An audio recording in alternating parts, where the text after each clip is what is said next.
Dios bendiga al pastor Elisamuel Rodríguez, a su familia y a los hermanos y hermanas que a través de esta transmisión pues se están conectando en Facebook Live. Y esperamos que esta clase sea de bendición, como dijo el hermano Elisamuel, ya 18, casi 20 años que nos conocemos y pues como profesores y como compañeros trabajando en MISPA. Y ahora pues siempre de alguna forma ligado al ministerio y qué mejor que poder disfrutar de la palabra del Señor. Gracias al hermano Elisamuel por la invitación. Para mí es un honor estar frente a ustedes y esperamos gozarnos en la noche de hoy. Amén, como dijera, ¿verdad? El profesor José Torraca, nos conocimos en la Universidad Pentecostal MISPA ya para el 2003. En el 2003 yo llegué a trabajar en la universidad y el profesor Torraca empezó, ¿verdad?, también a dar cursos en la universidad. Incluso fue mi profesor de hermenéutica también, ¿verdad? Fue mi profesor de hermenéutica. Fuimos luego, ¿verdad?, compañeros. Él era el decano de asuntos académicos, yo era el decano de finanzas de la universidad y estuvimos muchos años, ¿verdad?, laborando juntos.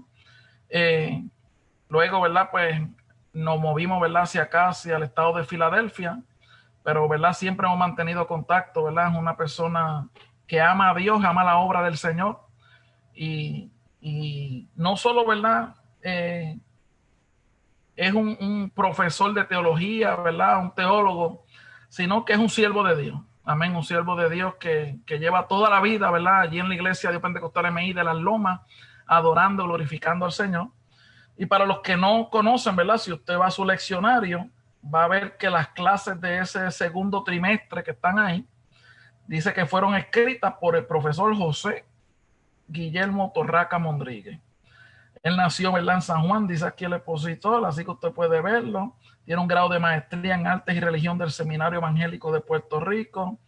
En el campo secular también, ¿verdad?, es químico, amén, del Colegio, ¿verdad?, de Agricultura y Artes Mecánicas de la Universidad de Puerto Rico en Mayagüez.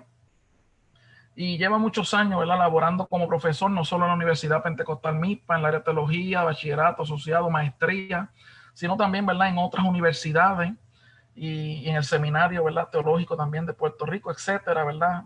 Dios, ¿verdad?, le ha bendecido y es un ministro de la Iglesia de Dios Pentecostal y escritor, ¿verdad?, de esta clase que vamos a dar hoy, las señales de la venida de Cristo. Así que yo, ¿verdad?, te aconsejo, amado hermano, amigo que estás ahí, que busca tu lápiz, busca tu apuntador, amén, porque queremos, ¿verdad?, que puedas disfrutar de esta hermosa clase.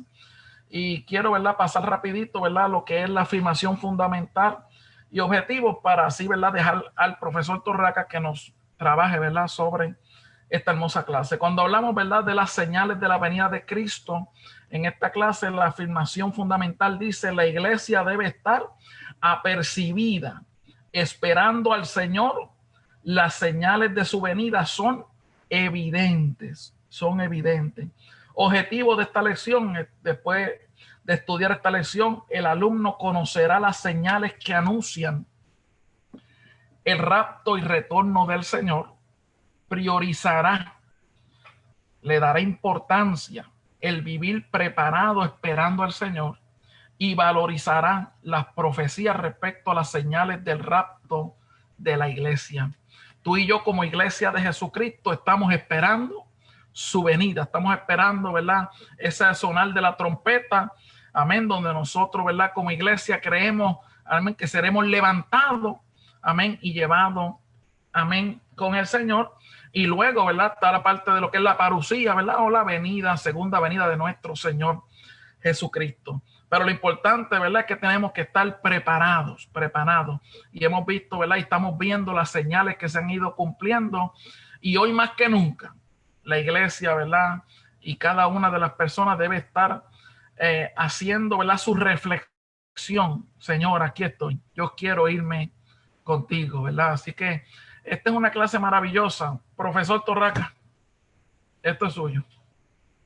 Muchas gracias, hermano Elisamuel. Solamente para corregir un detalle, que sí, las clases de segundo trimestre, 6 de ellas son de este servidor, pero específicamente las últimas no son escritas por mí.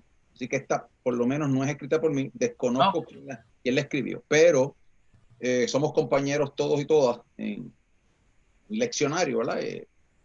y escribimos para la gloria del Señor. Ahora, Amén. la clase de hoy dice las señales de la venida de Cristo. Está dividida en 3 partes. Usted la puede ver si tiene el leccionario con usted. Yo le recomiendo a mis hermanos, ¿verdad?, que siempre se haga del leccionario. Unas lecciones extraordinarias y siempre es una bendición. Y en la página 231 del leccionario, usted tiene el bosquejo que vamos a trabajar. Los primeros, los posteriores días, primeros 14 versos de Mateo 24. La gran tribulación sería Mateo 24, del 15 al 26. Y la importancia de ser fiel. Así que hay un pedazo bastante amplio que por lo menos la lección no cubre. Y obviamente la resumen la aplicación práctica que es al final. En la noche de hoy agradezco la oportunidad y yo quisiera, dentro de la temática que vamos a hablar, lo primero que quisiera decir es que este mensaje profético que tenemos en el capítulo 24 de Mateo, usted también tiene unos paralelos. Son textos que vamos a ver en Marcos capítulo 14 y usted lo va a ver también en Marcos 13 y en Lucas capítulo 21. Así que usted los tiene, allí tiene unos paralelos. En el caso particular de Mateo, Mateo tiene un distintivo, porque Mateo es más amplio en el mensaje que se conoce como el sermón profético.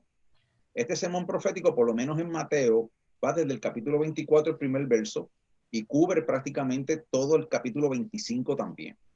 ¿Por qué es así? Porque a Mateo se encarga de contestar 3 preguntas que le hacen los discípulos. Y quisiéramos entrar por ahí, los hermanos y las hermanas. Mientras que Marcos y Lucas tienen 2, ¿verdad?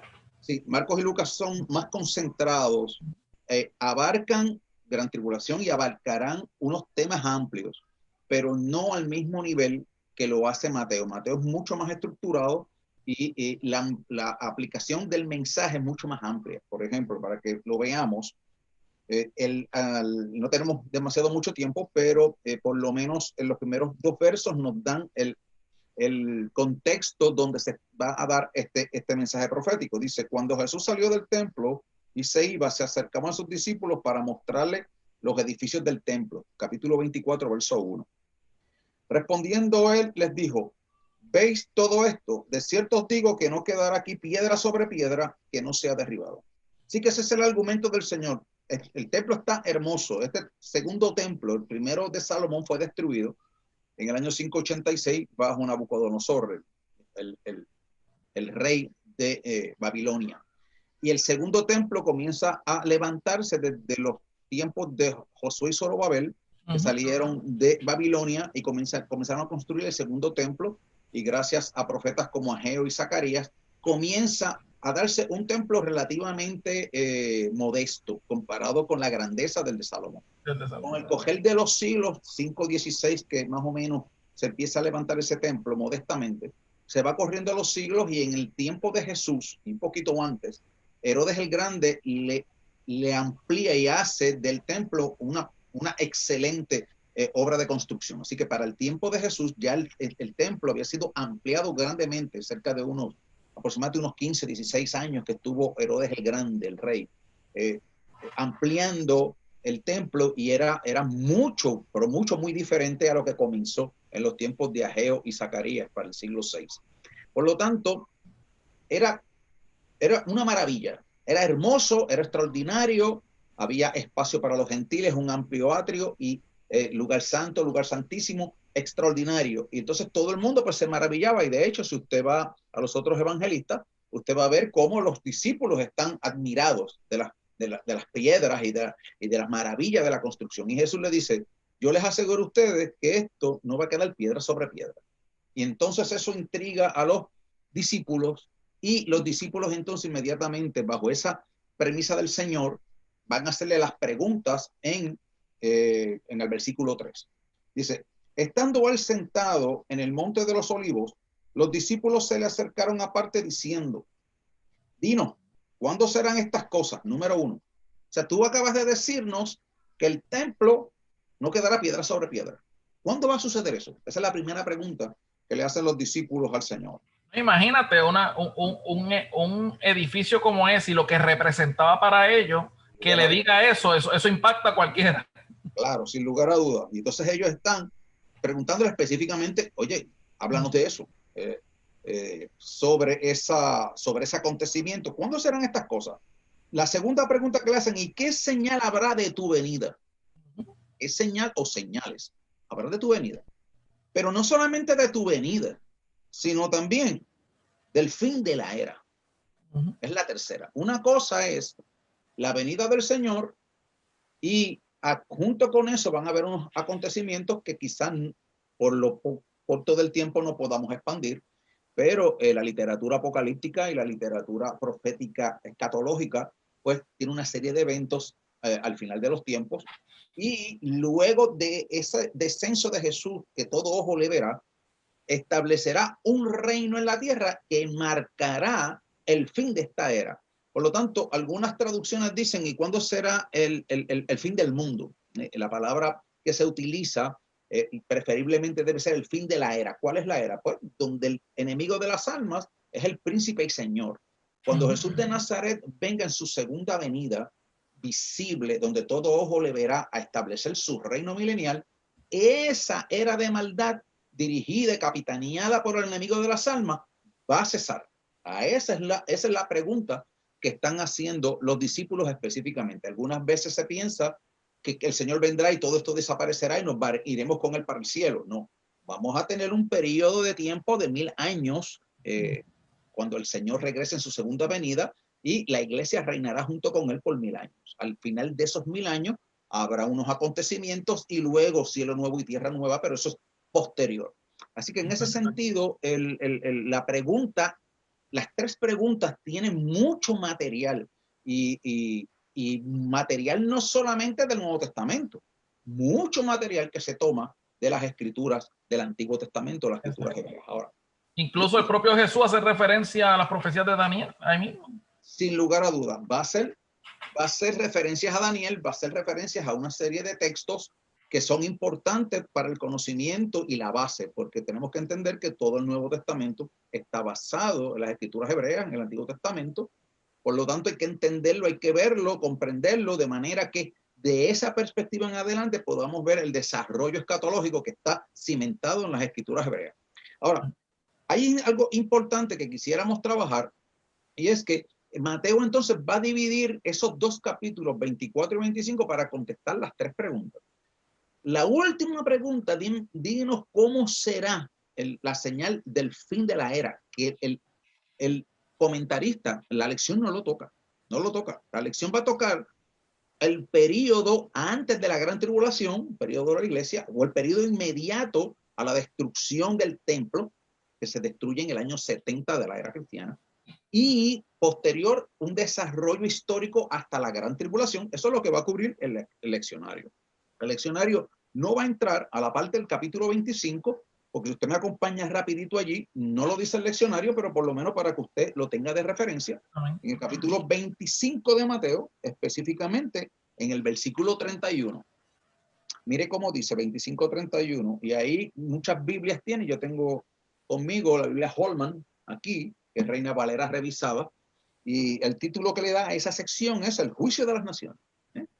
Así que él dice, cuando el Hijo del Hombre, 25-31 de Mateo, cuando el Hijo del Hombre venga en su gloria y todos los santos ángeles con él, entonces se sentará en su trono de gloria y serán reunidas delante de él todas las naciones, y apartará los unos de los otros como aparta el pastor las ovejas de los cabritos. No voy a leer todo el texto porque nos tomaría demasiado tiempo. Lo que el Señor va a hacer aquí es, él va a sentar, él va a llegar en medio de al final de una gran tribulación, en medio de una batalla que se llama el Almagedón. Y Jesús viene a culminar el Almagedón, ¿okay? Lo viene a culminar. Y una vez culminado, él se sienta en su trono de gloria, va a venir con él la iglesia, porque los 12 apóstoles, si usted va al capítulo 19 de Mateo, verso 28, le va a decir allí que los apóstoles se sentarán en 12 tronos para juzgar a las 12 tribus de Israel. Por lo tanto, usted va a tener una serie de juicios cuando el Señor regrese. Los 12 apóstoles juzgarán a las 12 tribus, mientras que el Señor en este capítulo 25, verso 31 en adelante, va a juzgar a las naciones. ¿Por qué las va a juzgar? Las va a juzgar para ver quiénes van a entrar al milenio y qué naciones no van a entrar al milenio. Por lo tanto, la gran tribulación, que va a ser un evento cual nunca ha habido ni habrá, un evento terrible de angustioso, sin embargo, van a sobrevivir naciones. Y esas naciones que sobrevivan, el Señor tomará juicio sobre ellas. Unas entrarán al milenio y otras no entrarán al milenio. Lo vamos a dejar ahí, y eso es lo que significa el fin de la era. Ese concepto donde Satanás es el líder de todas las naciones, las manipula y es el capitán y líder, eso cesará. Porque usted va al capítulo 20 de Apocalipsis, ahí usted va a ver que en ese periodo del milenio Satanás va a ser echado al abismo, encadenado, para que no tenga influencia junto con sus huestes durante ese periodo del milenio. Por lo tanto, el fin de la era usted lo puede tener claramente en ese capítulo 25, los versos del 31 en adelante. Por lo tanto, tocamos un poquito de la tercera pregunta, que el leccionario no toca, pero por lo menos para que usted vea, ¿verdad?, más o menos cómo va desarrollando el autor de Mateo las tres preguntas y cómo las va a ir contestando. Ahora, importante también, y me alegro que esta clase, que es la que cierra el leccionario para este semestre, me alegro que sea la señal del fin, porque hay mucho comentario a raíz del concepto del COVID. Y usted sabe que llega el COVID y llegan terremotos y la gente como que se excita y empiezan las profecías de aquí, empiezan las profecías de allá, y en qué sello estaremos, y en qué trompeta estaremos. Mire, y eso es parte de lo que el propio Señor Jesucristo nos va a decir, y gloria a Dios, porque ya la palabra, el Señor nos la dejó clarita. Lo que nos dice es cómo van a ser una serie de desarrollos que se van a dar cíclicamente en la historia de la humanidad hasta que Él venga, hasta que venga a establecer su reino. Y es bueno que entendamos que, como lo define el propio Mateo, el propio Señor en Mateo, esto es principio de dolores. O sea, lo que nosotros estamos padeciendo ahora, este COVID, que no es la primera, ojalá y sea la última, que haya, pero no es la primera epidemia extraordinaria, la peste negra, la peste bubónica, y hay otras que han causado unos estragos extraordinarios. Esta no ha causado tantos estragos porque la medicina y la ciencia han adelantado muchísimo y porque hemos aprendido de otras. Pero ha habido la epidemia bubónica, la peste bubónica en el siglo XIV dejó más de 50 millones de muertos. Y que estamos hablando dice que la población de Europa mermó a la mitad.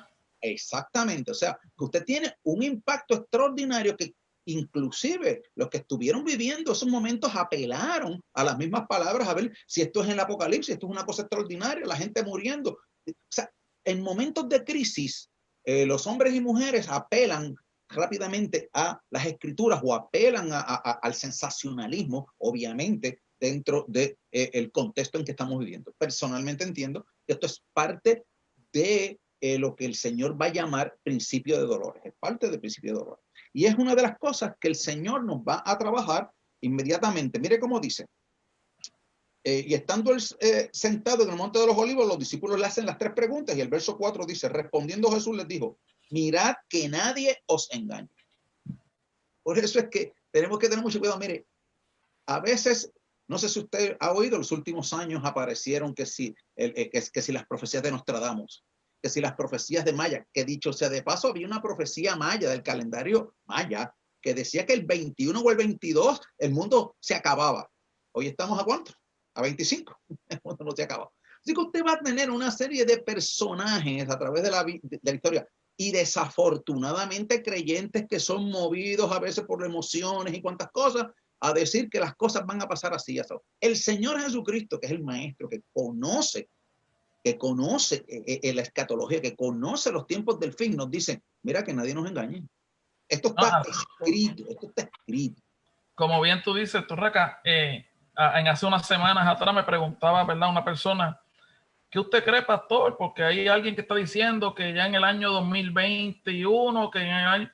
Mire, yo le contesté, si está poniendo fecha, está poniendo día, olvídese de eso. Porque el mismo Señor dice ahí que el día y ahora nadie lo sabe, solo el Padre, ¿verdad? Obviamente, si usted le da a 6.000 millones de seres humanos una oportunidad de decir el día, pues a lo mejor en 6.000 millones de oportunidades se dé. puede ser, ¿verdad? Pero nadie puede poner fecha.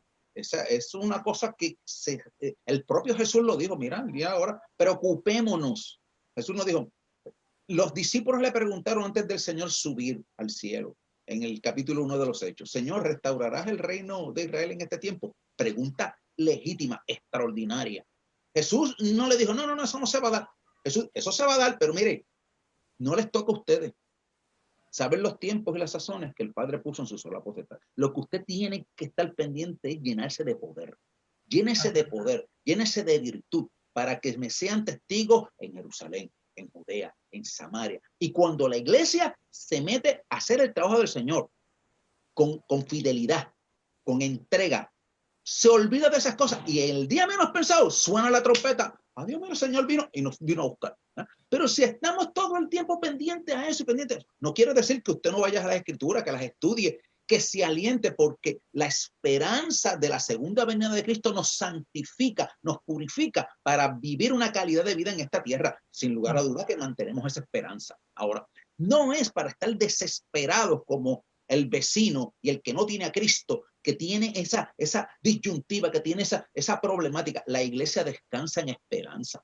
Amén. Una esperanza en Cristo Jesús. Una vez usted y yo hemos sido transformados, el Señor nos ha perdonado nuestros pecados. Lo que nos espera es que un levantamiento de la iglesia para participar de la boda con el amado. Eso es lo que nos espera. Mientras tanto eso se da, el Señor nos dice, llénate de poder, llénate de virtud, llénate de la presencia del Señor para hacer el trabajo que nos toca hacer ahora. Llegará el día que seamos levantados y entonces la cosa correrá. Otros entrarán en el programa de Dios en la gran tribulación. Mientras tanto, la iglesia estará gozando de ruedos del Cordero en el cielo.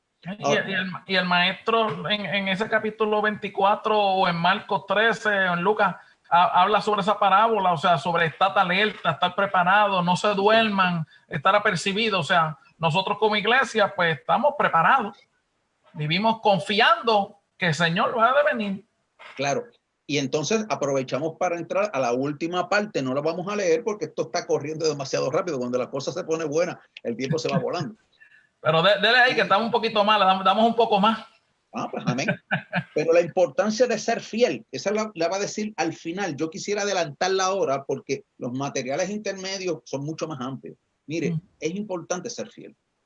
A veces la iglesia, en mi caso particular, Samuel lleva prácticamente toda su vida en el Evangelio. Yo llevo 46 años, quizá algunos de ustedes que nos oyen tienen 50.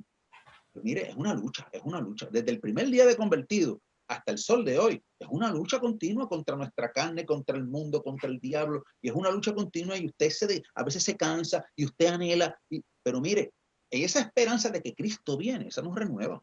Esa es la que nosotros tenemos que ser fiel, de manera que no se aplique lo que dice el adagio de que mucho nadar para morir en la orilla. Que no tengamos muchos años en el Evangelio y cuando ya esté a punto de sonar la trompeta, entonces decaigamos. Así que en ese sentido, Apocalipsis nos dice, mire, el santo, santifíquese más todavía. El justo, justifíquese más todavía. O sea, en la medida que se va acercando ese misterio de iniquidad, que va a venir todo eso que es la gran tribulación, esto se va a poner difícil. Mire, la nación americana, que siempre fue una nación que representó los grandes valores del Evangelio, hoy está, mire, partiéndose en cantos, unos levantándose aquí, unos levantándose allá. Esto es una cosa tremenda y el cristiano tiene que estar bien metido con Dios, no solamente para que los Estados Unidos sean bendecidos, que Dios meta su mano, que Dios levante hombres y mujeres que defiendan el Evangelio, sino a través del mundo entero también. Y entonces usted ve todas esas luchas y como que uno a veces, wow, como que se impacienta. La palabra de Dios nos dice, tranquilo, que nadie os engañe. Esto está escrito, esto está bajo el control del Señor. Eso es bien importante que lo intentamos. Y es muy triste, como tú dices, la misma palabra dice, después que has puesto la mano en el arado, que tornes tu mirada hacia atrás. Y es triste ver personas que pueden llevar 10, 20, 30, 40 años y que después que ha estado toda su vida en el Evangelio, mires para atrás. O sea, realmente es un llamado de Jesús, ¿verdad? Es decir, estar alerta, ser fiel hasta la muerte, que yo voy a estar contigo. Amén, ser fiel hasta la muerte. Muy bien. Que no es fácil, hermano, pero no es imposible. Gracias a Dios por las herramientas que Dios nos ha dado, por el glorioso poder del Espíritu Santo, que es el que nos mantiene en pie, hermano. Cuando viene lo que venga, usted se mete con Dios, se mete en oración y viene esa llenura, esa bendición del Espíritu, esa firmeza, y usted sigue hacia adelante en el nombre de Jesús. Muy bien. Mire qué interesante, porque ahora Jesús va a pasar a una serie de sucesos cíclicos en la historia de la humanidad. Mire cómo dice, mirad que nadie os engañe, es lo primero que nos dice, porque vendrán muchos en mi nombre diciendo, yo soy el Cristo, y a muchos engañarán. Mire, no solamente en los tiempos del Señor, y antes de los tiempos del Señor, inclusive cuando los apóstoles estaban predicando, Gamaliel defendió a los apóstoles diciendo, mira, se levantó Teudas, se levantó aquel que vino en el nombre de tal y más cual, se levantó Bar Cochba en el año 132 diciendo que era, y lo señalaron como el Mesías, y todo terminó en ruina. Y luego de eso, usted ha tenido cantidad de personas que se han levantado y autoproclamado como el Mesías. El último de ellos tuvimos aquí uno boricua que se llamaba, que se hizo llamar Jesucristo hombre. Así que amén. Ahora su esposa cogió el batón y ahora no sé si se llama Melquisedec, y ahora tienen ahí un arroz con no sé qué, que nadie sabe ni la hora que es ahí. Por lo tanto, usted tiene cantidad de personas en los tiempos, tanto bíblicos como en la historia de la humanidad, que se ha autoproclamado como Mesías. Y eso es bien importante que lo sepamos, porque en un momento dado va a venir uno que se va a autoproclamar y va a tener la entrada hacia Israel y el mundo como un antimesías. Eso es importante que lo sepamos. Pero vamos a ver el ciclo rapidito. Dice, yo soy el Cristo y muchos engañarán. El versículo 6, y oiréis de guerra y rumores de guerra. Mirad que no os turbéis, porque es necesario que todo esto acontezca, pero no es el fin. Así que le está dando aviso a ellos, a los apóstoles y a nosotros, pero no es el fin. Sigue diciendo, porque se levantará nación contra nación, reino contra reino, y habrá pestes, hambres, terremotos en diferentes lugares. Sigue diciendo, y todo esto será principio de dolores. Cíclico, cíclico. Dígame cuántas guerras han habido. Cantidades industriales. Dígame cuántas hambrunas en la historia de la humanidad han habido. Desde que Jesús dijo eso, cantidades. Cíclico, cíclico, cíclico, ¿verdad? El versículo 9 dice, entonces os entregarán a tribulación. Aquí entonces es interesante que usted vea que ya Jesús lo hace. Primero está hablando de que vendrán estas cosas, vendrán unos mi nombre, vendrán así, asado, guerras, rumores de guerras, hambres, peste. Pero ahora se dirige a los discípulos. Mira qué interesante. Dice, entonces os entregarán a tribulación y os matarán y seréis aborrecidos de toda la gente por causa de mi nombre. Eso puede tratar a los propios discípulos de Jesús que fueron perseguidos tanto por su pueblo como otros. Dicho sea de paso, los apóstoles, con excepción quizá de Juan, que murieron en el martirio. Amén. El evangelio. Y aún el propio Juan fue desterrado y sufrió 20,000 cosas. Exactamente. El evangelio, el cristianismo, era una minoría perseguida por todo el mundo. El apóstol Pablo decía, mire, yo tengo que hacerle frente a los judíos. Tengo que hacerle frente a los gentiles y a los falsos hermanos que se meten en las iglesias también. Por lo tanto, la iglesia estaba perseguida por todos lados. Así que Jesús puede estar refiriéndose a los discípulos directamente como al resto de la iglesia que se va a desarrollar a lo largo y ancho antes de la gran tribulación. Así que en ese sentido, preguntó, ¿cuáles son las señales de ese evento de la destrucción del templo? Pues mire, entre el levantamiento de Jesús más o menos en el año 30 al cielo y la destrucción del templo en el año 70 hay cerca de 40 años.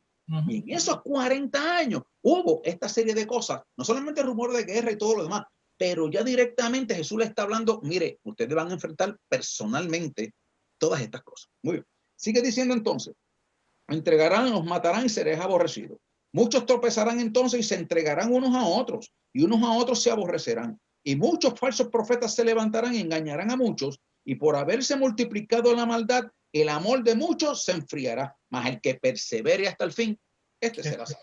Así que se los dice a los discípulos, nos dice a todos los creyentes en todas las épocas, y nos lo está diciendo hoy, porque esta es una palabra viva. Esta es una palabra que para todas las generaciones se hace realidad, se hace fidelidad. Por lo tanto, usted puede ver que ese desarrollo es un desarrollo que, aunque se pueda dar en todas las épocas, ya Jesús como que cambia el tono hacia la realidad de los discípulos en medio de entre su muerte y resurrección y la caída del templo de Jerusalén, que es la pregunta básica que le están haciendo los discípulos. Dice, y será predicado el y será predicado este evangelio del reino en todo el mundo para testimonio de todas las naciones, y entonces vendrá el fin. Mire qué interesante. Ahora, usted puede verlo de dos formas. Porque a veces usualmente pensamos que este texto lo traemos a nuestros días y obviamente con los adelantos extraordinarios de la ciencia y tecnología, internet y todo, pues se nos hace relativamente menos difícil abarcar al mundo entero y evangelizar al mundo entero. O sea, ahora, eso es ahora, y todas las generaciones han tomado ese texto y se han preocupado por, generaciones cristianas, por llevar y evangelizar. Ahora, en el tiempo de los apóstoles, el mundo conocido prácticamente fue ¿qué? Fue evangelizado. O sea, que a veces pensamos, ese mundo que está hablando Juan, es las Américas, es Oceanía, mire, muchos lugares del mundo no se conocían. Las Américas no se conocían. Pero el mundo conocido fue prácticamente impactado por la iglesia del Señor. El apóstol Pablo llegó a decir, mira, yo no tengo campo. En todas las regiones del Ilírico, entiendas, en todas las regiones al norte y este de Grecia, todo yo lo he evangelizado. Usted tiene a Pedro diciendo, mire, a las naciones de allá del Ponto de Bitinia estaban evangelizadas. Usted tiene una cantidad enorme y Pablo logró llegar, dicen algunos, además de Roma, llegó hasta España. Y España viene a ser ¿qué? El límite occidental del Imperio Romano, del mundo conocido. Por consiguiente, usted puede también retrotraer y decir, oye, a la verdad que el trabajo que hicieron, porque nosotros sabemos del trabajo de Pedro, un poquito. Sabemos de Pablo, obviamente. Sabemos de Juan, unas cosas. Pero ¿qué hizo Matías? ¿Y qué hizo Felipe? ¿Qué hizo el otro? Entonces usted, cuando va a los escritos de la tradición, usted se va a dar cuenta que muchos de ellos extendieron hasta la India, que llegaron hasta estos lugares, hasta el mundo conocido. Por lo tanto, yo puedo ver que este evangelio será predicado a todas las etnias, al mundo conocido, y vendrá el fin. ¿Qué fin? El primero, que es la primera pregunta, que es el fin del templo. Y el fin de Israel como pueblo, porque déjeme decirle que en el año 70 fue destruido el templo y la ciudad de Jerusalén. Y más adelante, hasta el 135, 132, 135, en la segunda revuelta judía, Adriano apagó y arrasó con Israel y no permitió que los judíos entraran a Jerusalén. Y del 135 en adelante usted ve un destierro grandísimo del pueblo de Israel. En otras palabras, en ese periodo de tiempo que llamamos primero el 70, la destrucción del templo, y luego otras devastaciones bajo el Imperio Romano hasta Adriano en el 135, usted ve entonces que Israel no solamente perdió el templo, su ciudad principal, Jerusalén, fue tomada, no le permitieron a los judíos entrar, fue profanada, fue llamada Aelia Capitolina, un nombre pagano. Por lo tanto, los judíos fueron echados al mundo entero. Eso pudiéramos decir que es una forma de cumplimiento parcial de ese fin. ¿Se da cuenta entonces? O sea que este concepto que nosotros llamamos un concepto de sentido pleno. Yo tengo unas plantillas, no quisiera entrar porque creo que voy a perder mucho tiempo, pero sepa que hay profecías en las escrituras que tienen cumplimientos parciales mirando a un cumplimiento cabal al final de los tiempos. Y una de esas profecías es el día de Yahvé. El día de Yahvé ha tenido cumplimientos parciales. Primeramente, el cautiverio de las 10 tribus del norte bajo Asiria en el 722. Luego usted tiene un destierro y destrucción de Jerusalén bajo Nabucodonosor 586.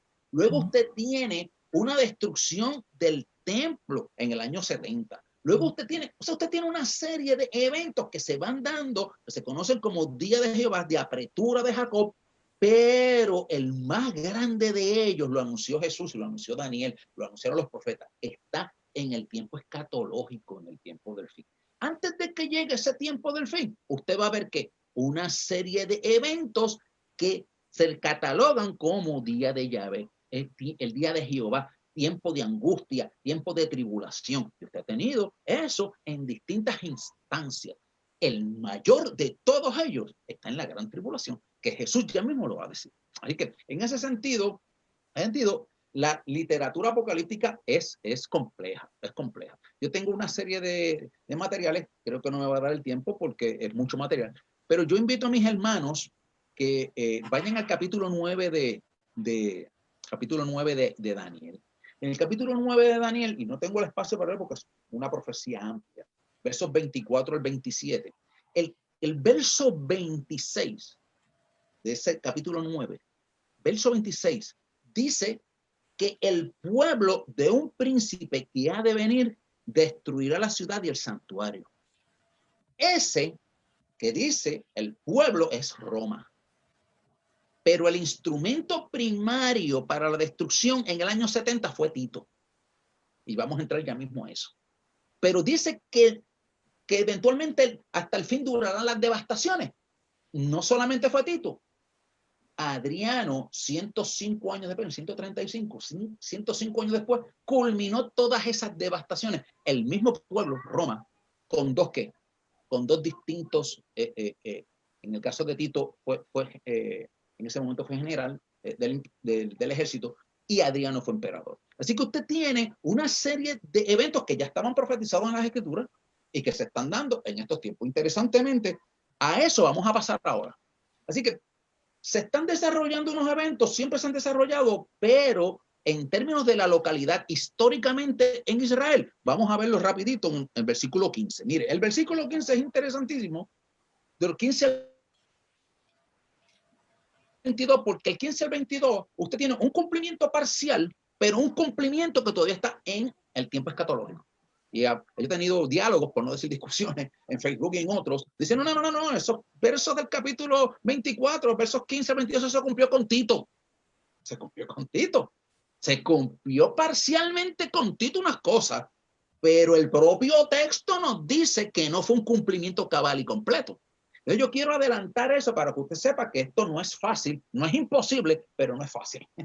Hay que, ir poquito a poco, hay que ponerse, hay que meterse con Dios y que el Espíritu Santo nos ayude, porque esto, de cabeza, esto nadie lo va a sacar.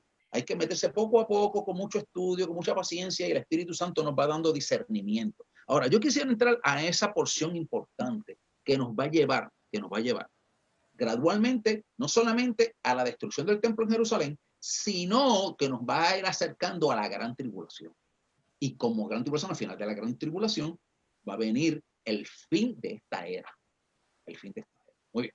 Mire cómo sigue diciendo. Por tanto, cuando veáis, verso 15, capítulo 24, verso 15 de Mateo.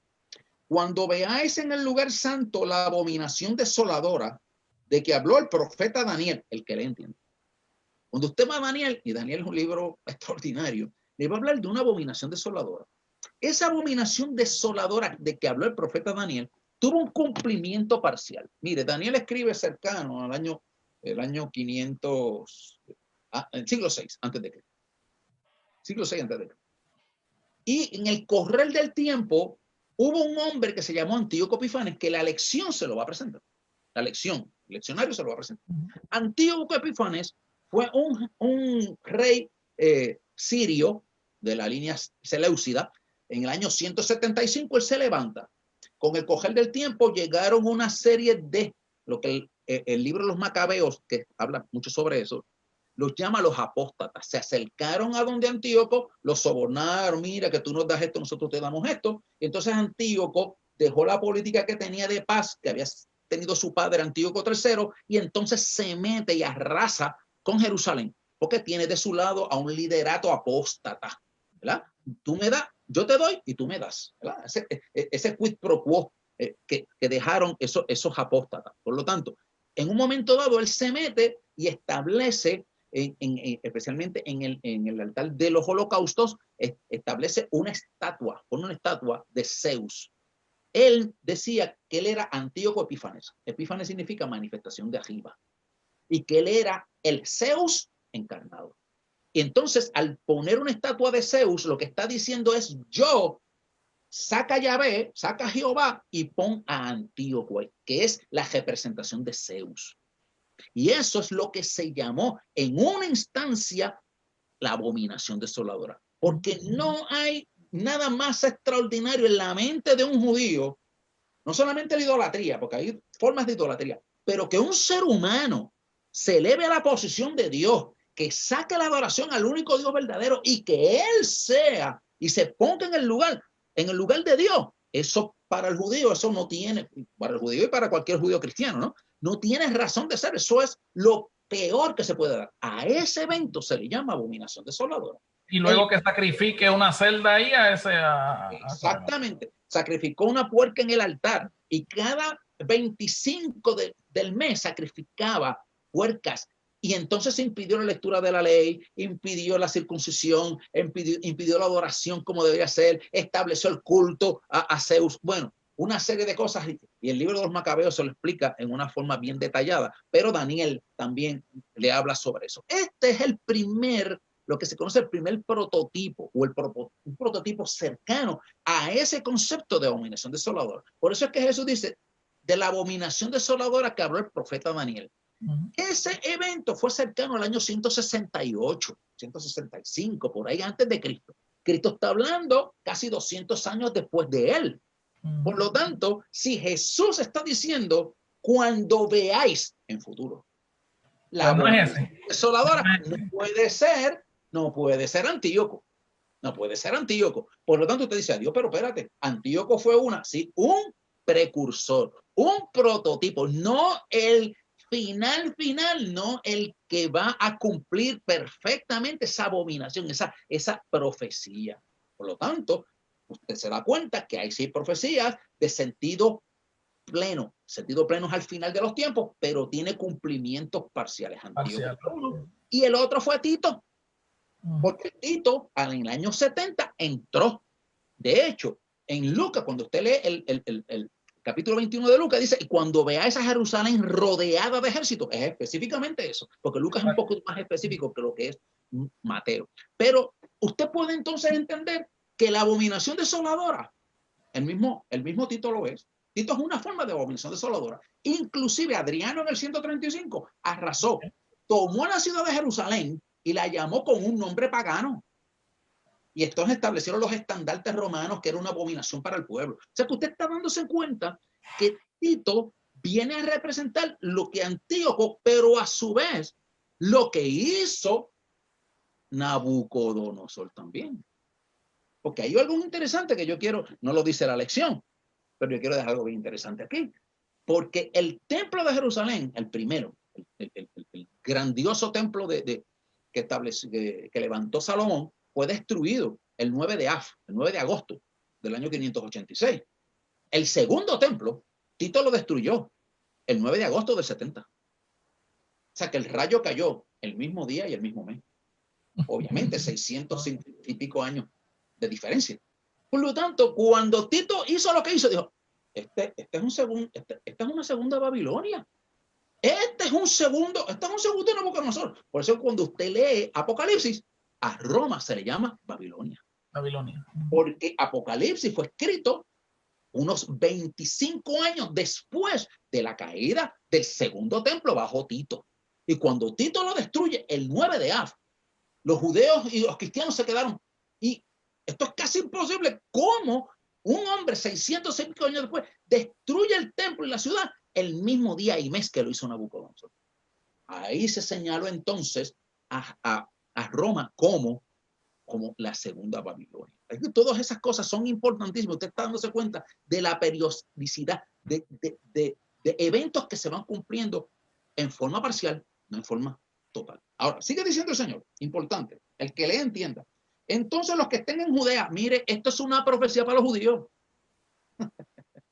La gran tribulación que vamos a hablar ya mismo es una tribulación donde se va a probar a todos los moradores de la tierra. Capítulo 3, verso 10 de Apocalipsis. Usted lo puede escribir por el lado. Hay mucho material, usted escribe acá por el lado, como le dijo el pastor. Coja su libretita y apunta por el lado. ¿Vale? Con calma usted va leyendo estas cosas y le va haciendo sentido. Ahora, capítulo 3, verso 10 de Apocalipsis dice que la gran tribulación, el día de hoy, es para probar a todos los moradores de la tierra. De eso no hay duda. Y van a haber cantidad de gente que morirá y van a haber juicios tremendos. Pero, la gran tribulación, el foco principal de los protagonistas de mal, ¿entiendes? El diablo, la bestia y el falso profeta, que son la tríada satánica. El foco principal es Israel. Israel es el foco principal. ¿Por qué? Porque Israel de Israel es que Dios le ha dado todas las bendiciones al mundo entero. Le ha dado, mire, los patriarcas, le ha dado las promesas, los nuevos pactos. Eso lo dice el apóstol Pablo en capítulo 9 del libro de los Romanos. Todas las cosas hermosas y lindas que tenemos en la humanidad han sido dadas a través de Israel. Y el diablo ha tenido un encono, un deseo atroz de destruir a Israel. Primero, ¿por qué? Porque vino el gran Mesías de Israel. Usted sabe que el gran Mesías de Israel viene de la tribu de Judá y fue el que le puso la cabeza encima, el pie encima, ¿verdad? Como dice la profecía de Génesis 3:15, la simiente de la mujer te aplastará la cabeza, y eso viene de Israel, viene de Israel. Por lo tanto, el esfuerzo más grande, no solamente porque Satán vino a matar, hurtar y destruir, él quiere destruir a todo el mundo, pero el foco principal es Israel. Por lo tanto, esta profecía que Jesús está diciendo aquí sí tiene un cumplimiento parcial en el año 70, sin lugar a dudas, pero no la agota el año 70. Y yo quiero que usted siga conmigo para que usted verá que no la va a agotar, conforme a lo que Jesús nos va a decir. Dice, el que esté en la azotea, primero dice, entonces los que estén en Judea, pues eso es un Judea, hermano, huyan a los montes. El que esté en la azotea no descienda para tomar algo de su casa, y el que esté en el campo no vuelva atrás para tomar su capa. Mas hay de las que estén en cinta, las que críen en aquellos días, orad para que vuestra huida no sea en invierno ni en día de reposo. Judíos, ¿no? Ahora, mire qué interesante verso 21. Y ahí entonces usted va a ver el salto tremendo. Sí, cumplimiento parcial, pero aún espera un cumplimiento cabal. Vamos a ver. Grande al mundo. Sí, señor. Porque habrá entonces gran tribulación, cual no ha habido desde el principio del mundo hasta ahora, ni la habrá. ¿Cómo es eso? Ni la habrá. Quiere decir que eso es lo último de los muñequitos, decimos aquí en Borinque, ¿verdad? Eso es lo último, eso es lo peor. Esa es la famosa gran tribulación que se va a dar en el tiempo escatológico. Es lo que se conoce como la semana 70 de Daniel. Y yo le hablé del capítulo 9, ¿verdad? Capítulo 9, verso 26, nos habla de esos momentos de Tito, que llegó también el otro emperador, Adriano, que destruyeron, hicieron. El verso 27 dice, y por otra semana hará el pacto. ¿Quién va a hacer ese pacto? Y ahí hay divisiones, personas, uno dice una cosa, otro otra. Pero el verso 26, yo le invito a que usted lo lea con calma en su casa, 9:26 de Daniel, dice, el pueblo de un príncipe. Ya debe. Por lo tanto, el pueblo de un príncipe es Roma. Roma vino y trajo a quién? A Tito. Destruyó el templo. Y Adriano acabó. Devastación. Pero ¿quién va a ser la semana última, la 70? ¿Quién lo va a hacer? El mismo pueblo de un príncipe. El mismo pueblo de un príncipe. Porque al final de los tiempos va a haber una Roma, un imperio romano restaurado. Con 10 ¿qué? Con 10 cuernos o 10 líderes que le van a dar la autoridad a un individuo que es la abominación desoladora verdadera y final, el anticristo, la bestia, el hijo de perdición, que el apóstol Pablo nos dice en el capítulo 2 de Tesalonicenses, porque Pablo habla tantos textos en la Biblia que nos habla de este individuo que se llama anticristo, bestia, hijo de perdición. Pablo nos dice, mire, este hijo de perdición se querrá sentar en el templo de Dios, haciéndose pasar por Dios. Por lo tanto, lo que hizo en su momento Antíoco, que fue enviar una estatua, y otros han puesto símbolos y otros han puesto unas cosas. Este individuo no va a poner símbolo ni va a poner estatua. Él mismo querrá sentarse y ser adorado. Para que usted vea entonces que ese que está ahí, ese verdaderamente, como dice el apóstol Pablo, cuando venga la apostasía y se manifieste el hombre de pecado, el que va a querer sentarse en el templo de Dios. Por lo tanto, esta profecía de Jesús, sí, tiene un cumplimiento local histórico, pero no se agota, llega hasta la gran tribulación. Extraordinario, extraordinario. Mire cómo dice el versículo 22. Dice, y si aquellos días, entiéndase, los días de gran tribulación, esa semana 70, esos 7 años de tribulación, si aquellos días no fuesen acortados, nadie sería salvo, mas por causa de los escogidos, aquellos días serán acortados. Mire, ¿quiénes son los escogidos? ¿De dónde Jesús está sacando esta profecía? Yo quiero que usted me acompañe rapidito. Yo sé que el tiempo avanza. Capítulo 12 de Daniel. Rapidito, capítulo 12 de Daniel. ¿De dónde Jesús está sacando esta profecía? Jesús no se la está inventando. Jesús está en la misma tradición de los profetas de Israel.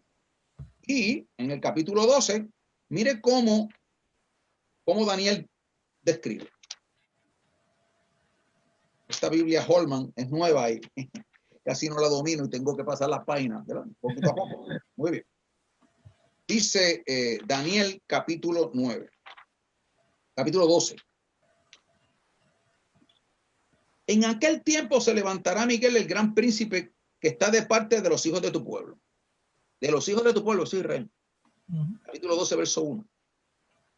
Y será tiempo de angustia, cual nunca fue desde que hubo gentiles hasta ahora. Es lo mismo que dijo Jesús. Una gran tribulación cual nunca ha habido hasta ahora. Lo que pasa es que Jesús dijo, ni habrá. Así que Jesús está hablando del mismo pasaje profético que Daniel.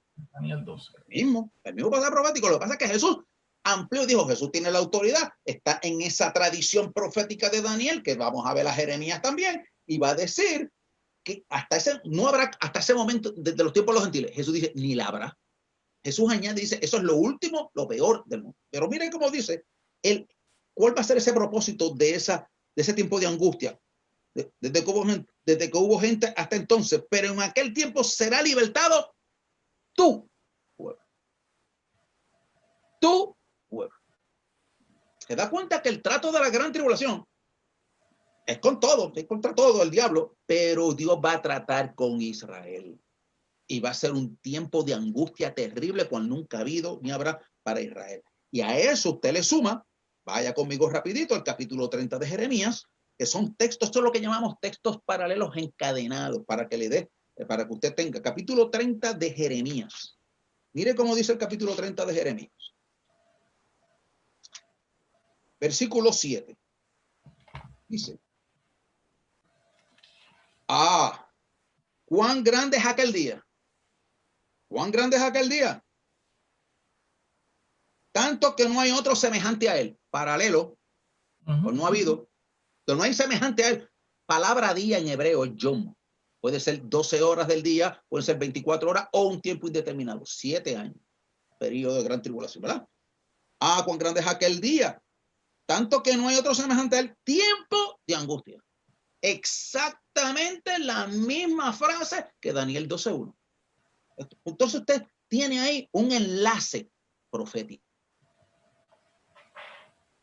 Tiempo de angustia, ¿verdad? Como ese no hay semejante. Tiempo de angustia para Jacob, pero de ella será liberado.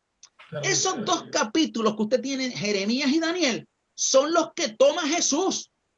Jesús está trayendo la profecía de Jeremías y Daniel, que es para Israel. Por lo tanto, el Jesús está en la misma línea de Jeremías y Daniel, hablando a Israel. Los escogidos no pueden ser otros que Israel. Por lo tanto, si usted quiere hacer un exégesis o una hermenéutica, una interpretación sana, usted tiene que ir en armonía con lo que dice Jeremías, con lo que dice Daniel, porque es exactamente una profecía montada de ellos dos y traída. Y entonces el concepto escogido es el pueblo de Israel. ¿No es la iglesia? No es la iglesia. La iglesia, mire, la iglesia va a ser recogida. Y eso es un tema, quizá para otra noche. Vuestro pastor tiene... Eso es otro tema. Ya eso es otro tema que nos gozaremos en ese otro tema, si el Señor lo permite, ¿verdad? En agosto, si Dios permite. Ya después le vamos a dar detalle, en agosto, eso viene. Ya mismito nos meteremos en esas profecías gloriosas, en esa experiencia maravillosa del arrebatamiento de la iglesia. Pero ahí continúan, hay una serie de eventos que le va a decir, el versículo 15 en adelante, le va a decir una serie de cosas que se van a dar en esa gran tribulación, ¿verdad? Por lo tanto, quisiera en estos momentos, si hay algún hermano o hermana que tenga alguna pregunta, pues darle la oportunidad, porque el material básicamente se ha cubierto. Las 3 preguntas básicas son, ¿cuándo sucederá estas cosas? Pues mira, el templo se va a destruir cuando Tito venga y lo destruya. ¿Y cuándo será la señal de tu venida? Pues mira, la señal de la venida del Señor, si usted la quiere, la podemos leer rapidito, también la tenemos en Mateo 24. Se van a dar una serie de situaciones, y en el periodo que llamamos el periodo que está trabajando Dios con la iglesia. Desde que el Señor subió Recuerden que con la muerte y resurrección de Jesús nace la iglesia. La iglesia nace en Pentecostés, pero nace a raíz de la muerte y resurrección del Mesías. Es nuestro marido, nuestro esposo, ¿verdad? Por lo tanto, en ese periodo de tiempo, es el paréntesis maravilloso que hay entre la semana 69 de Daniel y la semana 70. Y ahí se van a desarrollar todas esas cosas. Vendrán en mi nombre y vendrán tiempos de angustia, de guerras, rumores de guerras, hambre, cíclico. Pero lo que no contemplaban las escrituras hebreas es el papel de la iglesia. ¿Sabe por qué? Porque la iglesia no está contemplada en las escrituras hebreas. La iglesia es un misterio que se da en el Nuevo Testamento. El apóstol Pablo habla de ese misterio en el libro de Efesios. Por lo tanto, esa iglesia, ese grupo de creyentes, ¿qué es la iglesia? Hombres y mujeres, tanto de Israel como de los gentiles, que han reconocido a Jesús como su Mesías, como su Señor, como su Salvador, y han hecho un tercer pueblo. Esa iglesia está injertada en el Israel de Dios. El de Dios. Por lo tanto, la iglesia del Señor, cuyos pecados han sido llevados a la cruz del Calvario, no tiene por qué pasar por la gran tribulación. ¿Sabe por qué? Porque nosotros somos probados todos los días. Yo le dije a ustedes hace unos minutos que el propósito del tiempo de ira, el propósito de la gran tribulación es probar a los moradores de la tierra. Es un tiempo de ira, de angustia, de oscuridad, de tinieblas, ¿verdad? Pero la iglesia es probada todos los días, hermano. Los que hemos venido a Jesús de Nazaret, tenemos que estar todos los días 24/7 a la presencia del Señor, siendo juzgados por el Señor, a su presencia. Si hemos fallado, la sangre de Cristo nos limpia todo pecado y tratando de vivir una vida santa. Nuestro problema de pecado fue llevado en la cruz del Calvario, fue pagado en la cruz del Calvario. Y todos los días la iglesia pasa por diversas tribulaciones y pruebas para no tener que ser probada en la gran tribulación, porque es que no hay por qué. ¿Sabe una cosa? La epístola de Pablo a los tesalonicenses dice en capítulo 5 que eso es un tiempo de oscuridad, pero que la iglesia somos hijos del día. ¿Sabe qué? La iglesia no ha sido puesta para ira, sino para alcanzar salvación por medio de nuestro Señor Jesucristo, que es, a fin de cuentas, el que nos quita, nos saca de la ira venidera. Por lo tanto, el Nuevo Testamento es claro de que la iglesia no tiene por qué pasar por ese momento, porque Dios va a probar a los moradores. La palabra moradores de la tierra nunca se ha referido a la iglesia. Nunca se ha referido a la iglesia. La iglesia espera el levantamiento glorioso antes de la gran tribulación. Por lo tanto, en todos esos movimientos usted va a ver todo este desarrollo de casi 2000 años que ha estado la iglesia y que creemos que estamos a las puertas, al toque de la trompeta. Yo quisiera culminar, ¿verdad? Si que no hay preguntas, con esto que me parece importante. Mire, amén. Nosotros hemos hablado, y el apóstol Pablo habla en 1 Corintios, capítulo 15, versos 51 y 52, y también en 1 Tesalonicenses 4:15. Habla de la trompeta. Mire, no es la trompeta Apocalipsis. No son las trompetas de juicio Apocalipsis. En Israel hay distintas formas de trompeta. De la trompeta que Pablo habla para el recogido de la iglesia es un shofar. Un shofar es un cuerno. Puede ser de carnero, puede ser de antílope, de distintos animales. Un shofar que se toca. Y sabe una cosa, que hay una de las fiestas más hermosas que tiene Israel, que se llama el Rosh Hashanah. El Rosh Hashanah se da el 1 de Tishri, donde comienza el año civil judío. Primer día, la cabeza del año, Rosh, la cabeza. Y ahí se tocan una serie de clamoreos. Varios clamoreos, algunos hablan hasta de 100 toques de trompeta en distintos intervalos. Al final de ese intervalo, la iglesia es levantada. La iglesia es levantada con un shofar. La iglesia no es levantada con una trompeta de juicio.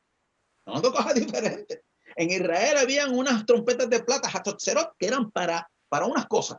El shofar se toca para el clamoreo de trompeta, que es el levantamiento de la iglesia.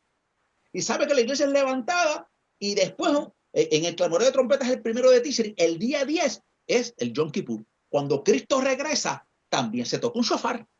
Por eso es que él dice que cuando él venga, todo ojo le verá y reunirá a sus escogidos y se tocará trompeta, porque se va a recoger a Israel con un toque de shofar. Y cuando el Señor regrese con su iglesia, que el pueblo de Israel, los que sobrevivan, vean sus marcas y vean que ese crucificado es su Mesías, ahí llorarán por él, ahí gemirán por él, como dice el profeta Zacarías. Ese es el gran día del Yom Kippur, el día de la aflicción grande de Israel. Se va a dar cuando Cristo venga y muestre sus manos heridas. Con ellas fui herida en casa de mis amigos. Y entonces los que sobrevivan, los piadosos de Israel, llorarán, gemirán como un hijo primogénito y unigénito. Y llorarán y le abrazarán, y ahí será el famoso nuevo pacto para con el pueblo de Israel, prometido por los profetas. Por lo tanto, usted tiene una serie de fiestas que todavía están por cumplirse. O sea, el clamoreo es el día 1 de Tishri. Varios clamoreos, y al final de ese clamoreo de trompeta, ¡pum!, la iglesia levantada. Se da la gran tribulación. Y cuando Israel está en su apretura terrible, vendrá el Mesías y mostrará. Hay otro toque de shofar, porque en el día de la expiación, el sumo sacerdote toca el shofar. ¿Y quién es el gran sumo sacerdote de Israel? No es Aarón. No es Aarón. El gran sumo sacerdote, según el orden de Melquisedec. No de Melquisedec, como dice Hebreo. Sí, señor. Y ahí él tocará y reunirá a los suyos y le mirarán. Oiga, por siglos han dicho cuántas cosas de Jesús. Si alguien le ha dado duro a Jesús de Nazaret, son las tradiciones rabínicas, los escritos rabínicos. Pero como el apóstol Pablo, en ignorancia. Pero cuando Jesús se manifieste y le vean, y le vean en el momento de angustia a defenderlo y a destruir los ejércitos de la bestia, entonces dirán, este es el hombre, este es el que fuimos engañados, pero este es el. Y entonces le abrazarán, le amarán, llorarán. El verdadero día de expiación, el verdadero día de clamor grande se va a dar cuando Cristo venga. Otra forma de shofar. ¿Y sabe una cosa? Ese mes de Tishri, el día 15, se celebra la fiesta de los tabernáculos. Y la fiesta de los tabernáculos es la fiesta de mayor alegría en Israel. La verdadera fiesta de los tabernáculos se va a dar en el milenio. Es que usted tiene 3 fiestas gloriosas el mes de Tishri. ¿Qué es lo de Tishri? Pues mire, entre septiembre y octubre, nuestro calendario. Y usted las puede leer allá en el capítulo 23 de Levítico y 28 y 29 de Números. Usted los puede leer y gozarse allí. Esas 3 fiestas todavía no se han cumplido. Se cumplió la Pascua, que es la muerte y resurrección de Jesús. Se cumplió Pentecostés, que es la iglesia. Entonces, esas 3 fiestas todavía están esperando en el calendario escatológico del Señor. La final trompeta, este clamoreo, la iglesia está levantada para el Señor nos toma para sí mismo y nos lleva a la casa del Padre, a la fiesta de boda del Cordero. 7 años después viene la angustia terrible, desciende el Mesías, su sumo sacerdote, toca el shofar, reúne, y ahí viene el lloro y el clamor, el verdadero día de expiación para él. Y una vez todo eso, el día 15 del mes de Tishri, la fiesta de tabernáculo, la fiesta más maravillosa, que es el milenio maravilloso de Cristo reinando en la tierra. Y los judíos, obviamente, serán cabeceras de montes, porque quienes van a predicar el evangelio en el milenio no es la iglesia está glorificadita con su Señor. La iglesia viene a reinar. Quienes van a predicar el evangelio a las naciones van a ser los judíos. Los judíos que sobrevivan la gran tribulación, que acepten a su Mesías. Y un judío lleno del Espíritu Santo en medio de un milenio de gloria, olvídese que eso va a ser una bendición. Vale la pena. Vale la pena, hermano y hermana, pasar la prueba que sea para ver esa gloria que vendrá. Así que, si hay alguna pregunta, dejo aquí a mi hermano y pastor Eli Samuel. Para mí ha sido un honor estar con ustedes. Mire, usted se da cuenta que el que más que se goza es uno que habla la palabra. Es una cosa tremenda. Es como uno se deleita hablando de estas cosas. Así mismo es. Dios bendiga mucho, ¿verdad? Profesor Torraca, realmente nos hemos gozado, ¿verdad? De manera especial. Yo sé que, amén, ha sido de bendición a cada uno, ¿verdad? De los hermanos, amén, que están, amén, escuchando, viendo, amén, este estudio maravilloso. Y sobre todo esta esperanza, la esperanza que es lo que da todo esto, es que Jesucristo, amén, amén, no nos ha de dejar. Dijo, yo me voy, pero no os dejaré, ¿verdad? Solo. Dice, yo me voy a preparar lugar para vosotros, para amén, que donde yo esté, vosotros también. Y eso es el gozo, ¿verdad? Del Señor. Y quiero culminar con esto, ¿verdad? Y es que en Marcos, quiero usar el de Marcos, ¿verdad? Marcos capítulo 13, versículo 34, es paralelo, ¿verdad? A Mateo 24, Amén. Pero quiero usar, ¿verdad?, esta parte. Dice, Jesús cierra diciendo, la venida del Hijo del Hombre puede ilustrarse mediante la historia de un hombre que tenía que emprender un largo viaje. Cuando salió, estoy leyendo Nueva Traducción Viviente, cuando salió de casa, dio instrucciones a cada uno de sus esclavos sobre el trabajo que debían hacer y le dijo al portero que esperaba su regreso, ustedes también deben estar alerta, pues no saben cuándo regresará el amo de la casa, si en la tarde, a medianoche, durante la madrugada o al amanecer, que no les encuentre dormidos cuando llegue sin previo aviso.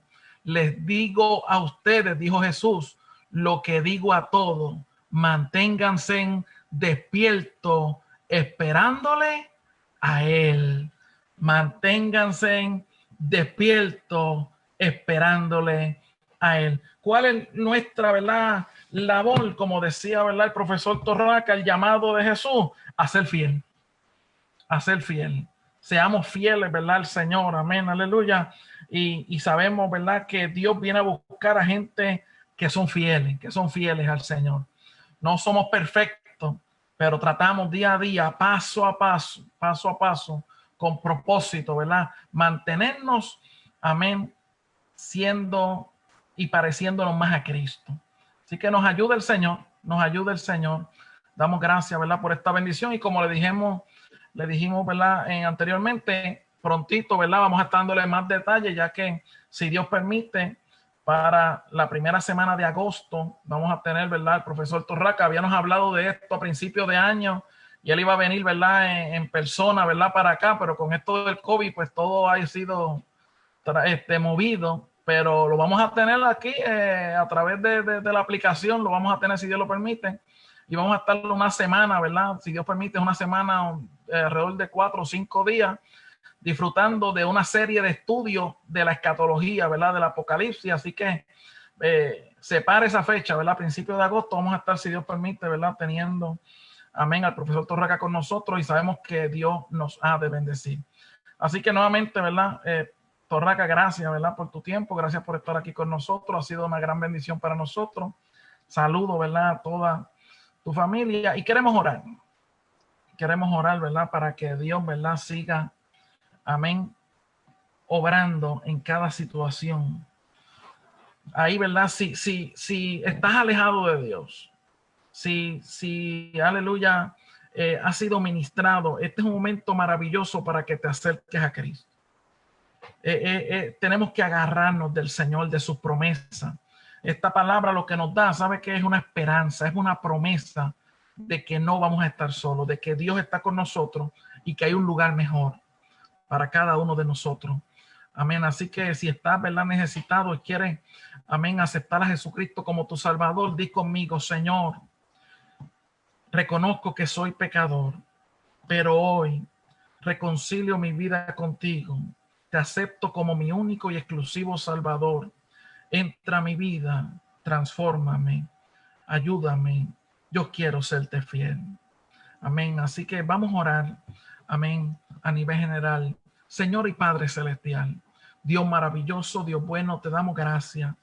Gracias, Dios, por tu amor, gracias por tu misericordia, gracias por tu cuidado, gracias por tu protección, gracias por este momento maravilloso que tú nos has concedido de poder, Dios de la gloria, estar aquí reunidos a través, Dios de la gloria, Señor, de estos medios, para poder compartir tu palabra, Señor, sabiendo que tu palabra siempre es aliciente de vida, oh Señor, aliciente espiritual, donde nos da esperanza, oh Dios maravilloso, Señor, de que, oh Señor, tú, Dios de la gloria, Señor, moriste en la cruz del Calvario, estás ahora sentado a la diestra del Padre, intercediendo por nosotros, pero, oh, el Señor, también has preparado lugar para que donde tú estés, nosotros estemos, y nosotros, Señor, nos agarramos de esa promesa, Señor, y te pedimos que tú sigas ayudándonos, santifícanos día a día, Dios maravilloso, y que podamos, Señor, estar atentos a esa trompeta final cuando suene y podamos, aleluya,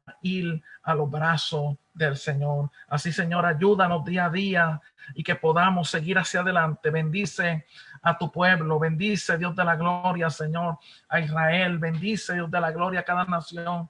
Mira los que están enfermos, mira los que están, Dios de la gloria, necesitados. Señor, te pedimos que tú obres, Señor, en cada vida, que tú obres en cada situación, oh Señor, y que podamos escuchar los testimonios de la maravilla que tú has hecho en esta hora. En el nombre poderoso de Jesús. Amén. Amén. Dios les bendiga, Dios les guarde y adelante en el Señor. Bendiga, Samuel. Gracias. Amén.